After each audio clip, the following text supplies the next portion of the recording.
What's going on, everybody? It's Carmine from Barmine Tech, and today we're going to be setting up so we could have Pi-hole everywhere. So to do this, we're going to be using a Wireguard VPN and Pi-hole, and we're going to configure it so whenever you're connected to your Wireguard VPN, you can have access to Pi-hole everywhere.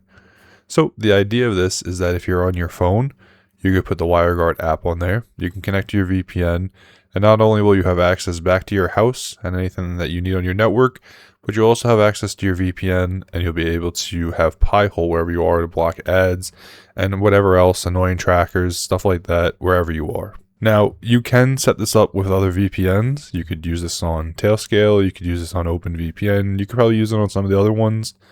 I'm using WireGuard because recently I've had more of an interest in having more control over my services, such as my VPN, compared to other providers. So that's why I'm sticking with WireGuard. This tutorial is going to follow setting up in WireGuard, but the idea is going to be the same in any other VPN. So let's get right into it. There's a couple of things that you're going to need, and I'm not going to cover them today, but I am going to link videos down below. So you are going to need a Pi-hole instance if you already don't have one. If you do have one already, that's fine. You can totally use it. You don't need to make a separate one or anything, but you are going to need some sort of Pi-hole instance. And then you are going to need a VPN, whether it's going to be in WireGuard or anything else. I'm going to use WireGuard with WireGuard Dashboard. It's pretty simple to set up, and if you want to follow along with me, it's going to work out really good.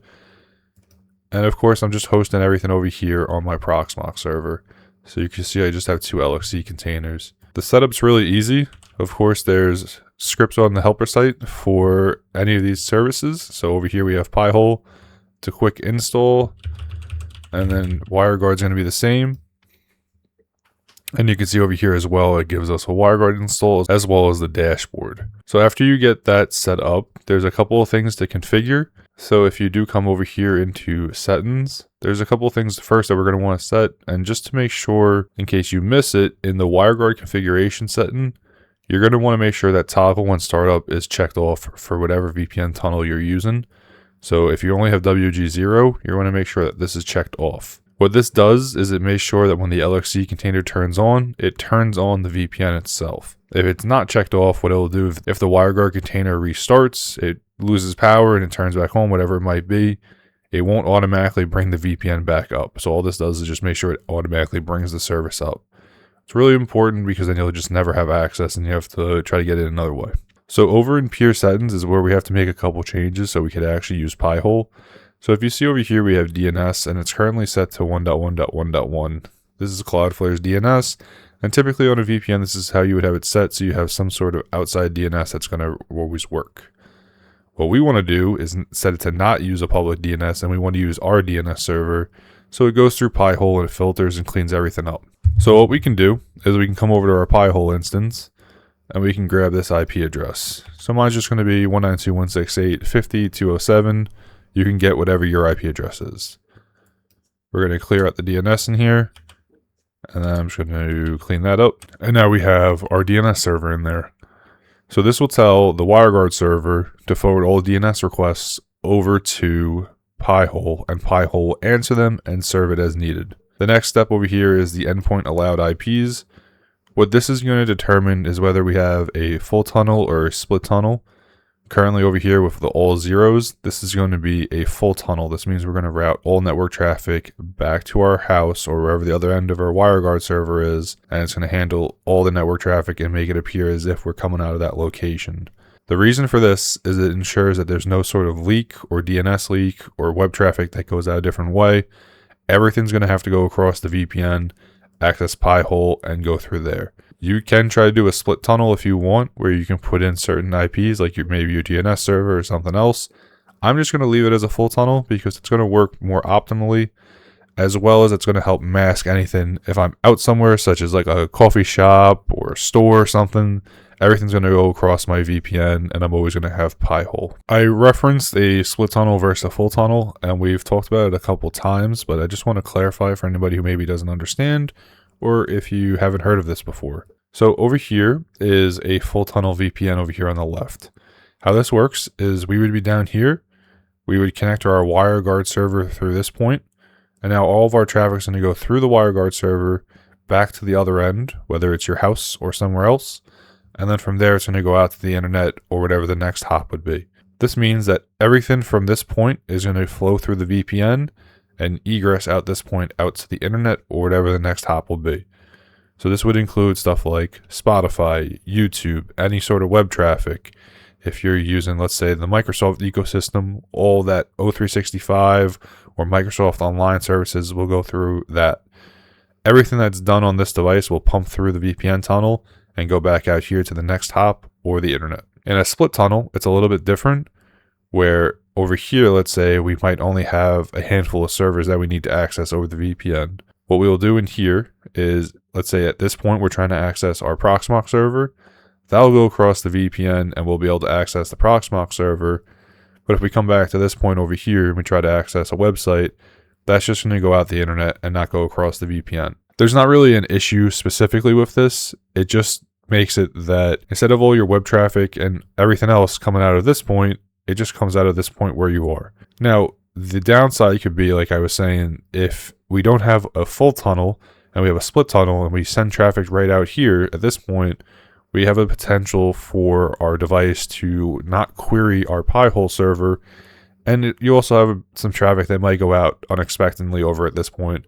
Like I say, if you're maybe in a public place or whatever, they could be monitoring your traffic, and you do have the potential that somebody could see what you're doing. Of course, we shouldn't be doing anything naughty in public that could cause some sort of issue, but if you do have a full tunnel, everything would pump back to this point, and it would all go through your devices, and nobody would be able to snoop on you.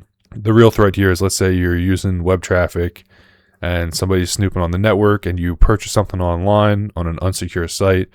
There is the potential for a compromise of stealing like credit card information or other personal information that goes through there. So that's why for this example, we're going to use a full tunnel. So all traffic goes through here, and always will query our Pi-hole at this point and just make it work a little bit easier. But I just figured I'd break down split tunnel versus full tunnel just so everybody can understand. So now at this point, we could leave the MTU and the persistent keep alive set to the default. And the only thing that needs to be changed here is the peer endpoint. This will have to be whatever your public IP address is, whether you're using a public IP address or if you're using a DDNS like we covered in the last video. If you are, you could just put your DDNS domain here and you'll be all set. Other than that, all the WireGuard configuration is pretty much set. And if you come over here to one of your VPNs, you can actually come over here to add a peer and you can actually connect. I've already made a peer and I've already set this up, so soon we'll be able to test. There is a couple things in Pi-hole that I do want to talk about as well. So this is a fresh Pi-hole instance. This is something I built for this demo, but like I said, if you already have a Pi-hole up and running, there's no issue, you can use that as well. The one thing that we might want to check, and this depends on how your VPN is set up. So typically, if you notice, my WireGuard is on the same network as my Pi-hole. So this means that they are local to each other. If you run your VPN in something different, whether it is on like a Tailscale device or some of the other similar style VPNs, or if you have a WireGuard server run on a different network, or maybe it's 2 networks away, something like that, you may run into an issue with Pi-hole, and that's going to be over here if we check off Advanced in DNS, there's these interface settings. So Pi-hole is configured by default to only allow local requests. So that means if you're on a 192.168.50 network, it's only going to allow requests from that network or 1 hop away. Typically in your home network, everything's probably going to be only 1 hop away. But if you have some sort of other setup, you may need to make some adjustments to Pi-hole. For me, since 192.168.50.202 is on the same network as 192.168.50.207, I'm good. I can allow local requests and everything will work fine. If you find that you are running into some issues and you're not getting Pi-hole or DNS, you may need to change these over here to either permit all origins, or you might need to tune it a little bit with these other options over here. Now, like I said, since my stuff is local to each other, and technically my DNS queries are seen as WireGuard because that's how it works, it sees it coming from this device, everything works really nicely for me. But if you run into any issues, you might have to adjust it over here. So now at this point, we have our VPN set up, we have Pi-hole set up, and we have our VPN set up to use Pi-hole. The only thing left to do is to actually test it, and it's really simple. So if you are on a phone and you already set up your WireGuard, that's great. You have the profile in there. You can connect and you can start doing some testing to see if it's actually working right, and that's what we're going to do right now. So what you can see over here is that I'm on my phone. I'm connecting to my new WireGuard, the demo VPN, and over here we are heading over to a browser. Now from here, I'm going over to the Pi-hole test site. So if you're not familiar, this is actually a site that somebody created that is loaded with ads, and it can be used to test to see if your Pi-hole is actually working right. You can see I was on Wi-Fi, so I just turned Wi-Fi off to show that the connection still works over 5G. And if I go over to Yahoo, which is another site that is typically flooded with ads, you see it actually pops up and it shows ad, but it doesn't actually display the ad. It's just showing the marker of where it would be. Another good test site is MSN, and I'm heading over there as well to test, and you can see again there's no ads and everything's working as we intended. Another thing that we can look at, and you can confirm how your Pi-hole is working, is if we come over here to queries blocked. You can see over here is our WireGuard server. So like I said, the DNS queries are actually going to be seen as your WireGuard server. So that's why it shows this IP address. It's not going to show the actual client address of your WireGuard connection. So one thing we can do over here is do live updates. And what I'm going to do is generate some traffic on my phone, and we can watch this go through here. And you can see I just went to yahoo.com, which is a website that is flooded with ads. And you can see new ads are coming in. I click on another one, we have some more, and I just did the Pi-hole test site, and you can see more ads are being blocked as well.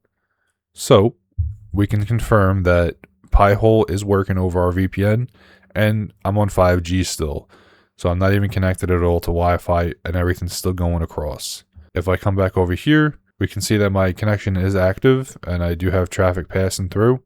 And you could actually see over here that we do have traffic going back and forth. So everything is working as we want, and we are using Pi-hole to have access everywhere and filter our web traffic to block ads, but also block telemetry and a bunch of other stuff. And I only have a basic block list going right now. I only have the default one. So when you add more, it's going to have way more capability. But you can see already in the basic testing, I already have 1,400 queries. I already blocked almost 500. We're blocking more than a quarter of our web traffic currently right now, which is crazy for the amount of testing that I've done because it was very little. But this is how we can set up to have Pi-hole everywhere over a VPN. Like I said, I did this over WireGuard because lately I've had more interest in having full control over my VPN. So that's why I did it on WireGuard. But you can do it on any of the VPN services. It might just have a little bit of a different setup on the actual VPN itself. But if you get caught up, you could just probably find a guide or something to help you get through it. But like I said, it's going to be a pretty similar setup. You just need to change the DNS options and go from there. As always, I want to thank you all for watching. I'll see you in the next video. And as my buddy Don would say, hack till it hurts.